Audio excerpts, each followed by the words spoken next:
Manx Radio Podcasts, powered by Shore. Women Today. Hello and welcome to the Women Today podcast. And on the programme today, we were joined by Hazel Teare. And I keep saying she has her finger in many poetry pies. And you're gesticulating beautifully there, Hazel, if only this were television. But we were talking on the programme about the point of poetry, I suppose. Is it just to entertain, or does it really have to have some sort of purpose, some sort of meaning behind it? We had some really interesting thoughts from listeners on this, Christy. We did, yeah. One that we didn't get time to mention was from Bonzo, who's been on the show before himself, actually. He said that poetry is to inform, educate and entertain upon the human condition, which I think is a really nice way of putting it. And I think that's something you really agree with, and certainly where you see your poetry coming from, Hazel. Yes, I tend to write about things that happen to people and try to make it a bit tongue-in-cheek. I do comment on, I suppose, things that are happening at the time, but it's mainly about things that happen to me, and it's something that is common ground between a lot of people, so people recognise it when you start to read it. They go, oh yes, that's happened to me, and we all have the same embarrassment about some things that happen, and we all try to pretend it didn't really happen. And so yes, it is the human condition, really.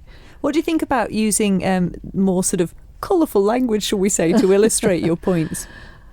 Nothing wrong with it I was going to say in context, but I guess yes, at the open mics we don't put any kind of restriction on language, and it's often more normal because colourful language is now by a lot of people in everyday life, myself included. And to put a restriction on it would be to restrict people's expression in a more everyday manner. So we don't. I have no problem with it. I suppose gratuitously, maybe not, but even that depends on the context of the poem, really. So you don't mind bad language. You do mind bad grammar, though, don't you? Oh, yes. We didn't even get you started on this on the show. I was too worried. Probably just as well, between the two of you. Yeah. So have there been times where you've listened to people's poems and thought, it's grammatically incorrect? Yes, but obviously I wouldn't say so. Well, we really hope to hear a couple of your poems during the programme, but we were having such an interesting discussion we didn't get to hear the second one that you'd chosen to read for us. So let's hear that now. Tell us what it is and why. Okay. It's quite an old one, this, actually, and it's one I won a humour competition with.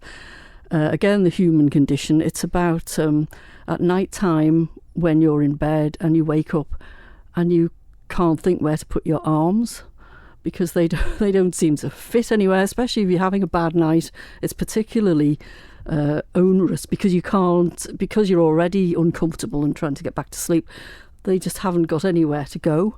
So that's what this is about, and it's called Armless Fun. The human machine is impressive, but there's one thing the planner forgot: to make our arms more user-friendly by including a suitable slot. At repose, there's nowhere to put them, so you wriggle all over the bed, put them left and then right, and then above you, or stuffed under the pillow instead. You can wrap your arms tightly around you, or fold them both down to one side. Then you wake in the night to find one arm is numb, like something beside you has died. You check to make sure it's your own arm, not a corpse that's invaded your space. Then you rub to get everything going, to restore circulation apace. The ensuing sensation is torture as blood slowly returns to your arm. There's good reason it's called pins and needles, as it stabs you from armpit to palm.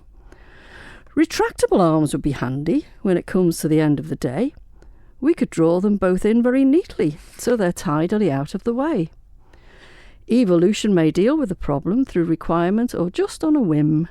Till this happens, complaining is futile, so for now we're all out on a limb. Brilliant. Hazel Teare, thank you so much for being with us on the programme and for reading some of your work.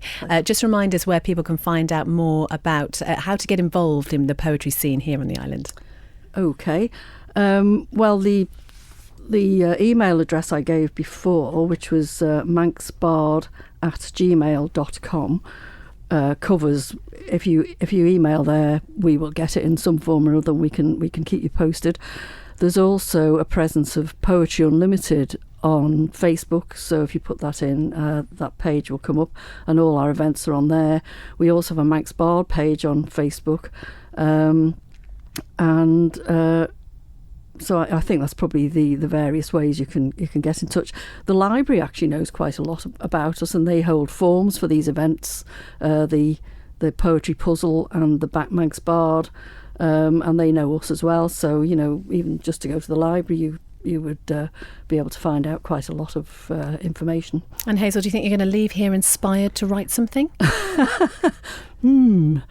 Well, yeah, no, maybe. That's a no. It's a no, Christy. I was saying before, poetry happens to me, so maybe it'll happen to me on the way down from Douglas Head.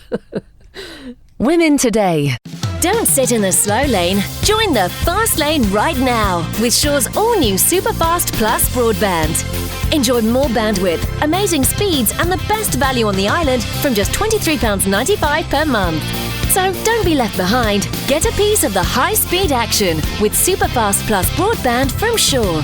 For details, visit our stores in Douglas, Ramsey and Port Erin or click shaw.com. Love being Shaw. Terms and conditions apply.